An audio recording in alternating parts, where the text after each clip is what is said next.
এখন ঘৰত যদি 5টা পৰিয়াল থাকে আৰু দুজন যদি কৰ্ণাটক অন্ধ্ৰপ্ৰদেশত কাম কৰি আছে, 3জন যদি গুৱাহাটীত আছে, অসমৰ ৰেচন কাৰ্ডখনৰ ওপৰতেই 3জনে গুৱাহাটীত চাউল ল'ব আৰু কৰ্ণাটকত থকা জনে তাৰে ৰেচন কাৰ্ডৰ দোকানৰ পৰা 2জনে চাউল ল'ব। অৰ্থাৎ অসমৰ ৰেচন কাৰ্ডখন আমি গোটেই দেশতে যেনেকে টকা, আমাৰ ইয়াতে গান্ধীৰ ফটো থকা টকা যেনেকে অসম আৰু ভাৰতৰ চুকে কোণে চলে, তেনেকে আমাৰ ৰেচন কাৰ্ডখনো আমি গোটেই ভাৰতবৰ্ষতে প্ৰচলন কৰোৱালো।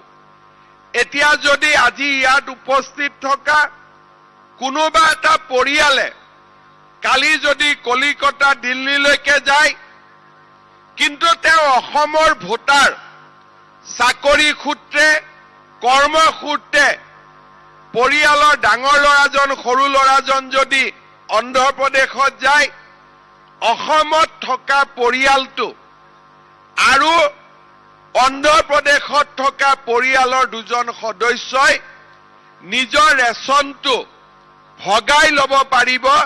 তাৰে ৰেচনৰ দোকানীয়ে 2জনক ৰেচন দিব আৰু 3জনক ৰেচন আমাৰ অসমত সংগ্ৰহ কৰিব পাৰিব। কোভিডৰ সময়ত আমি দেখা পাইছিলো যে অসমৰ প্ৰায় 20-25 লাখ লোক ভাৰতৰ বিভিন্ন স্থানত তেওঁলোকে কাম কৰে, তেওঁলোকেও যাতে ৰেচন কাৰ্ড পাব পাৰে আৰু চাউল পাব পাৰে, অসমৰ ৰেচন কাৰ্ডখন আমি গোটেই ভাৰতবৰ্ষতে প্ৰচলন কৰোৱালো। ঠিক তেনেকে বিহাৰত যদি কোনোবাই 2জন থাকে, বিহাৰত 3জন থাকে, এই 2জনীয়া পৰিয়ালে অসমত ৰেচন ল'ব পাৰিব, 3জনে বিহাৰত ৰেচন ল'ব পাৰিব। কিন্তু যিটো কোটা, সেই কোটাটো অসমৰ নামত কাটা যাব, সেই কোটাটো বিহাৰৰ নামত কটা যাব। কোনো অন্ধ্ৰপ্ৰদেশত চাউল ল'লেও FCI অসমৰ পৰা চাউলটো কাটি দিব আৰু কোনোবা বিহাৰ উৰিষ্যাৰ মানুহে অসমত চাউল ল'লেও বিহাৰ আৰু উৰিষ্যাৰ কোটাৰ পৰা কাটি দিব। তাক অসমৰ চাউল বা অসমীয়া মানুহৰ চাউল আন ৰাজ্যইও আমাক নিদিয়ে আৰু আমিও আন ৰাজ্যৰ চাউল নিদিওঁ। ইয়াৰ ফলত one nation, one ration card আমি যোৱা 3টা বছৰত প্ৰৱৰ্তন কৰিলো।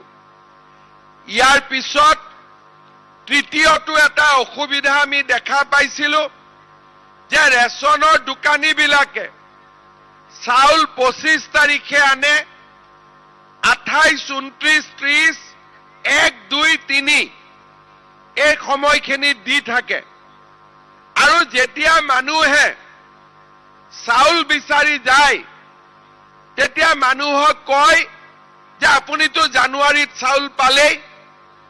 কিন্তু এইটো মানুহজনেও বুজি নাপায়, দুখীয়া মানুহজনে, যে মই আচলতে ডিচেম্বৰৰ চাউলটোহে জানুৱাৰীত পাইছো, জানুৱাৰীৰ চাউলটো মই পোৱাই নাই। কিছু আজিৰ পৰা এবছৰ আগতে মই ঢেকিয়াজুলিত গৈছিলো, ৰাইজে মোক কমপ্লেইন দিছিলে যে এনেকে প্ৰত্যেক মাহত আমি 9 মাহ 10 মাহে চাউল পাওঁ, 2 মাহ চাউল নোহোৱা হৈ যায়। এতিয়া আমি সিদ্ধান্ত ললো যে চাউল 1 তাৰিখৰ পৰা 10 তাৰিখৰ ভিতৰতে ৰাইজে ল'ব আৰু 10ৰ পিছত কোনেও চাউল নলয়, যাতে মাহটো 2টা মাহৰ চাউল 2 মাহতে ৰাইজে পায়, 1টা মাহৰ চাউল যাতে 2 মাহত বিভক্ত কৰি নিদিয়ে।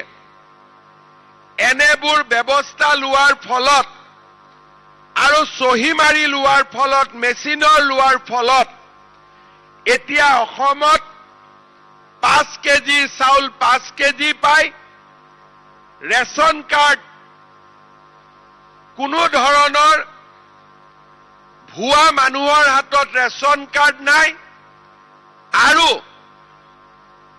দৰিদ্ৰজনে নতুনকৈ যাৰ ঘৰত ৰেচন কাৰ্ড নাছিল সি ৰেচন কাৰ্ড পাবলৈ সক্ষম হৈছে যোৱা সময়ছোৱাত আমি আপোনালোকক জনাব খোজো যে এই ব্যৱস্থাৰ ফলত অতিৰিক্তকৈ যি ৰেচন কাৰ্ড আমাৰ হাতত আহিলে এই ৰেচন কাৰ্ডৰ সুযোগ লৈ এই বছৰৰ